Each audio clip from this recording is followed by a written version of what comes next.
বিগত প্রায় 8 থেকে 10 দিন দেশে যে অবিরাম যে বর্ষণ আহ, চলছে, সেই বর্ষণের ফলে কক্সবাজার সহ দেশের বিভিন্ন জায়গা অলরেডি বন্যা এবং জলাবদ্ধতার সৃষ্টি হয়েছে।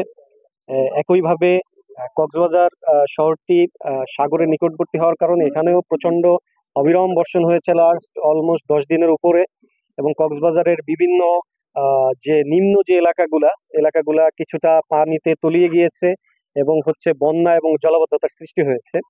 তো র্যাব 15 আমাদের যে আওতাধীন বান্দরবন এবং হচ্ছে কক্সবাজার এই যে প্রাকৃতিক দুর্যোগ যেটা এটা আমরা অত্যন্ত গুরুত্বের সহিত আমরা এটাকে তদারকির মধ্যে রেখেছি।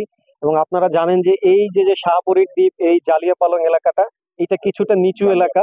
জালিয়াপাড়া যে এলাকাটা এটা কিছুটা নিচু এবং হচ্ছে এখানে হচ্ছে জলাবদ্ধতার সৃষ্টি হয়েছে। এবং এখানের অধিকাংশ যারা মানুষ বসবাস করে তারা হচ্ছে জেলে সম্প্রদায়, যারা তাদের দৈনন্দিন যে জীবিকাটা সেটা তারা মাছ ধরার মাধ্যমে নির্বাহ করে থাকে। কিন্তু লাস্ট যে 10 থেকে 12 দিনের যে বৃষ্টি এবং সাগর উত্তাল হওয়ার কারণে তারা সাগরে যেতে পারছে না এবং জলাবদ্ধতার কারণে ঘর থেকেও বের হতে পারছে না।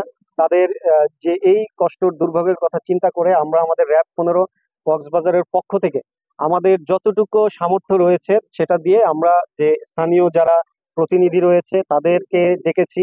তাদের মাধ্যমে যারা এখানে সবচেয়ে ক্ষতিগ্রস্ত পরিবার যেগুলো রয়েছে তাদেরকে আমরা নামীয় তালিকা তৈরি করেছি। সেই নামীয় তালিকা অনুযায়ী আমরা আজকে এখানে তাদেরকে কিছু ত্রাণ সহায়তা প্রদান করছি আমাদের পক্ষ থেকে, যাতে করে তাদের কিছুটা হলেও কষ্ট আমরা লাঘব করতে পারি আর কি।